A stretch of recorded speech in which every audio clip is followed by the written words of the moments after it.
I wanna know who says Creole no can no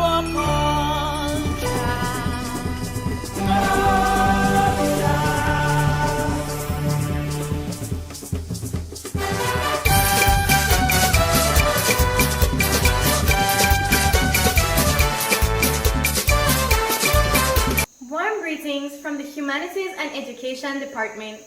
One thing about Cultural Day is that it helps us to see not only the wide array of cultures and the various mixtures that make us uniquely Belizean, but we get to see the rich talent our teachers and students possess. In our presentation today, we have a collection of Belizean and Nancy stories and delightful poems depicting our cultures.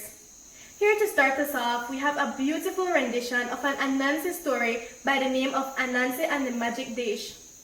Now bear in mind, we aren't advocating any kind of excessive behavior towards children. It's just one of the many aspects of our cultural tradition that was depicted in this story. So this one is done by our very own Miss Yvette Holland. Morning everybody. I want to tell you an Anansi story where I explain how come enter picnic disobey or behave rude, they beat them. Once upon a time in a land far, far away, Anansi may live with a wife, a son, and a 4 boy. The little boy where you need to remember and Nitikuma. He seemed like he not do this one. Well, anyway, in this land, they may suffer from famine. Many days they never got nothing to eat. And a lot of days when they get something to eat, no meat. Just things like cassava, cocoa, potato, low carbohydrates, rarely any meat. Anyway, every day Anansi would have left the house and he go on a little journey to see where he could catch. And he would have bring it home, give his wife, make she boil it, and then they sit down together and they eat it. Now, that may go on. After a while, Anansi walked through this forest where he never yet gone, and he said this beautiful dish. Anansi said, this dish is beautiful. The dish said, I don't need beautiful. I need full up. Anansi said, well, full up then. And the dish full up with stewed chicken, rice and beans, potato salad, fried plantain, and Anansi eat it up. Then Anansi said, okay dish, tell me the rules. The dish said, I hate it when I wash. You can't wash me. Anansi said, I got it. And he carried the dish home, hide it, that is ceiling in a spot where nobody else knows about today. And then he continued along to behave the same way they behaved for months. Now he go out and he bring the food, but when the wife asks if he want to eat, he tells she, I just care if you don't eat. As long as you don't eat or not cry, I'm happy. Then when they don't eat, he climb up to the ceiling, pull out the dish, and he say, this dish is beautiful. The dish say, I don't need beautiful. He said, well, fill up. And the dish full up, and Anansi enjoy one nice fried fish with stewed beans, tortillas, and coleslaw, and he lash that back. And he do that day after day, week after week. He come home, he give family the boring food, and then he climb up to the ceiling and he can eat the nicest thing with it. No, his son Nitikuma. Remember that name? I don't know if you remember. Nitikuma. Nitikuma, they watch him and he said, my pa not eat with we, but he don't get mad. I almost feel like he really fat. But I watch him even more closely and see where they go on. After a while, Nitikuma noticed that after they don't eat, they pa go up to the ceiling. So the next time when Anansi left for the day to go look for the grown food, Nitikuma climbed up the ceiling and he said the dish. He said this dish is beautiful. The dish said I don't need beautiful, and he full up and eat. And the dish full up with cow food soup and Nitikuma eat that up. Then he call him Mammy, I call him a brother there. He said come see what daddy got up here. Daddy eat big while we don't eat no grown food. And all of they eat, the dish serve up a lot of things and they eat and eat and eat. Then Nitikuma said, okay, what are the rules? The dish said, I hate to be washed. You can't wash me. This bad boy Nitikuma tell his brother, go get one dish pan with soapy water and one washcloth, and he wash the dish. Then they all climb down the ceiling and continue their normal business. Now the next time when that and I say he come home, and he don't tell the wife, I don't want to eat, you eat, I don't care if you eat, I just want to know that you're belly full.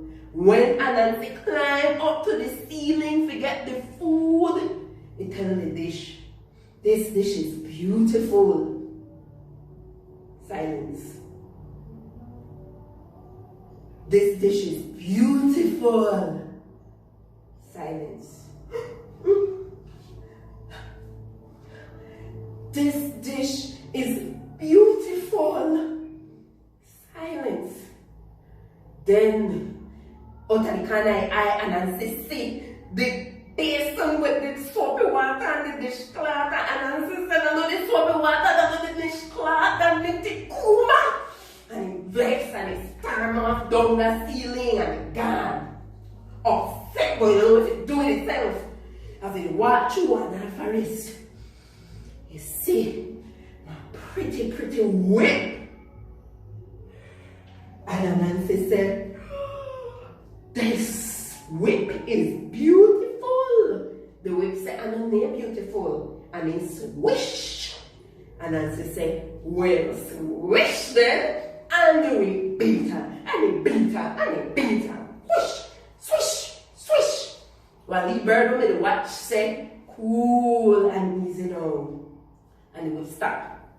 And that's how Anansi learned that when you say cool and easy now, the beating stop. So Anansi carried the whip home and he hang it up at the ceiling. See, I'm a big thing. And he continued the routine the next day. The wife asked if he had eaten any of the ground food. He said no. As long as you eat. He got up to the ceiling and he just sit down up there a while and relax. When he think enough time passed, he come down and he got and spot that the house where he could sit in good and hear everything where they go on. And sure enough, Nitikuma, his mommy and his brother, they climb up to the ceiling and Nitikuma said that they bring something else. Watch this thing. This thing even prettier than the first thing. This thing beautiful. The whip said, I know they're beautiful. And he swish. Nitikuma said, well, swish. And the whip beat her like them. Everybody get it. And then Zina called her and she said, give it to them, give it to them, give it to them, give it to them. When I think they get enough, he said, cool and easy now. And the whip stop. And then said, take the whip and cut it up in a lot of little pieces. And then he take different pieces and he throw them in a different family, different villages, different tribes, all along the world, all over the world. He cut up the whip and throw it. And that the whole come, everybody start to know about whipping. That the whole come when you have a bad picnic and they don't do what they're supposed to do, you beat them. I don't know the rest. If the pen never bend, Nancy's story never ends. Wow, that was great. Thanks so much for that amazing performance, Miss Holland. Teachers got talent. Next, we have a performance from one of our gifted literature majors, the Mestiza girl herself, Emily Torres. I, Mestiza. They call us thieves. Filthy, hungry, wetback thieves. They look at our brown skin and sneer. But they do not know who we really are.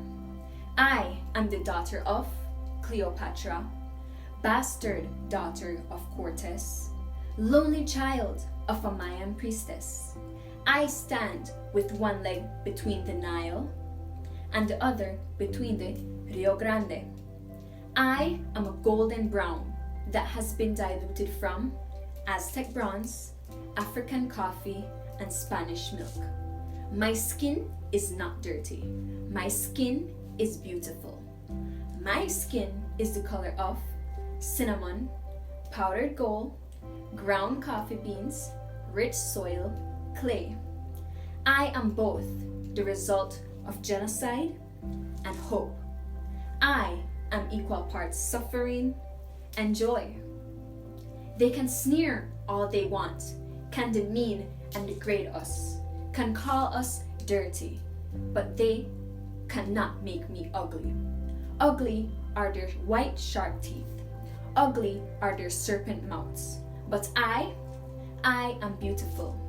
I, mestiza, am a smooth, flawless rock, standing firm against two rivers. I, mestiza, am not a dirty rag that's been used by many to clean up their mess. I, mestiza, am a flawless character, pioneer of future change and unity, dreamer and doer. I grasp the world with both hands and kiss it and bite into it, because that's what we do. We take the world so that it is too much with us, and I ingrain it into the fibers of my soul so that I cannot forget my place within it. I, mestiza, am beautiful and flawless and too much for the devils of prejudice. Nicely done, Emily. So much talent coming out of the Humanities and Education Department. Let's now move into another rendition of an Anansi story. This story is entitled Anansi and the Witch Named Five. This was done especially to entertain the children and the young of heart. It is performed by our very own primary education students, Leanza Dawson and Ashley Saldiver.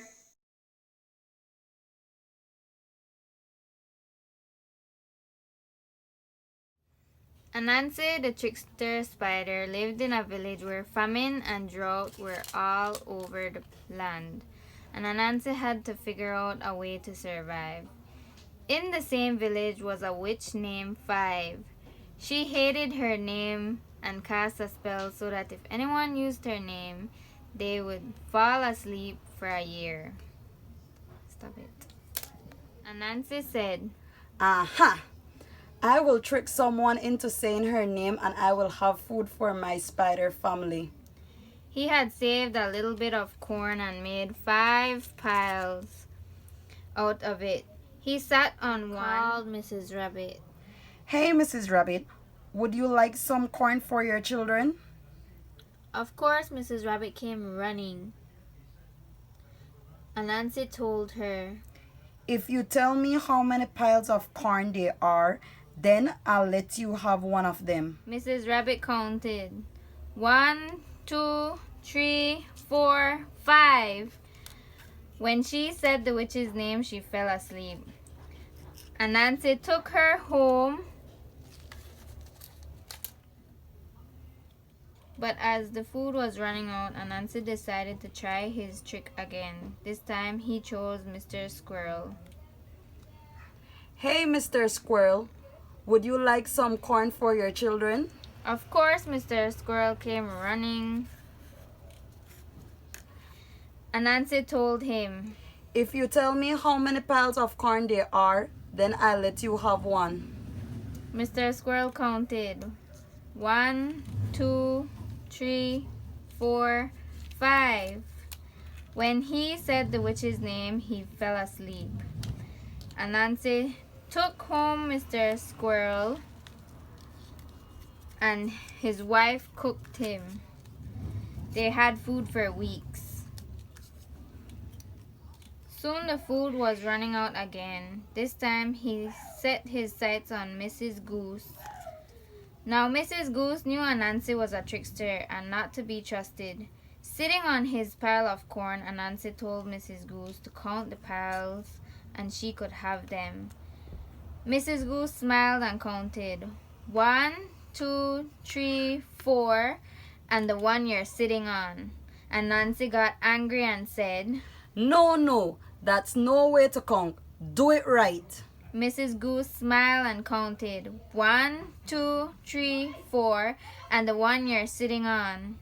Anansi was so angry he jumped up and down shouting, No, that's not the right way. 1, 2, 3, 4, 5. As soon as he said the witch's name, he fell asleep. Not only had Mrs. Goose tricked the trickster, she had how many piles of corn? The end.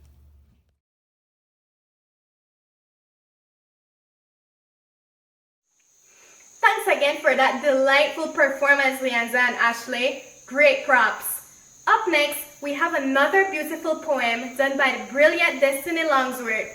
Her poem is entitled The Mayan Warrior Princess. Destiny.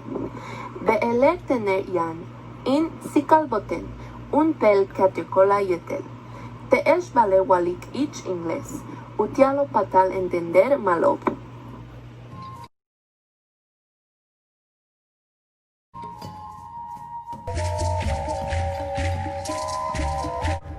An eerie reoccurring dream, like things seen dimly before dawn, blurred memories of a temple pyramid, my Asian soul trapped between two different worlds, one new and the other centuries old, remind me that I have been here before, and of that I'm absolutely sure. Familiar faces and scenes from a past life I see, recollection of piedras negras continue to haunt me, with images of Lady Cabell, warrior princess I used to be. Time's reluctant prisoner, I sense it will never set me free. In a foggy haze, like a sleepwalker, in sluggish slow motion, body painted cobalt blue, I am ready for my heavenly mission. Midnight velvet hair flowing, I lie on a red blood-stained stone altar, as temple priests prepare me for the sacred sacrificial slaughter. Piously chanting their practiced prayers in unison, they adulate the gracious gods for a new divine king's ascension. The sharp knife swiftly pierces my sweaty, feverish virgin skin, but reliving the scene, I no longer feel pain or anything. And as the universe greedily grasps my restless soul, I float in. What great imagery and music, Destiny. Thank you. Last but by no means least, we have the talented Lynette Morales celebrating her country in her poem entitled Belize is My Country. Belize is my country, my beautiful nation where I live. Belize my nation, by the blue waters of the Caribbean Sea. Oh, the beautiful black orchid flower of Belize. The greatest treasure, the mahogany tree. Oh, my beautiful country is Belize. This that the place where I want to be. Oh, Belize has different languages. Oh, we can say this that for we. We came from slavery, but now we are free. Oh, land by the Caribbean Sea. Oh, yes, we are free. Oh, red, white, and blue flag. You are the flag I love to see. Belize is our nation. It means everything to we. We are the people of Belize. The most beautiful country you ever see. We are the people of Belize. Oh yes, this land, that for we. Belize has different cultures in 6 districts. But in a God, Allah we believe. The black and yellow bird is the national toucan bird of Belize. The largest reef in the Caribbean Sea is by Ambergris Key. La Isla Bonita is the place to be. This is Belize.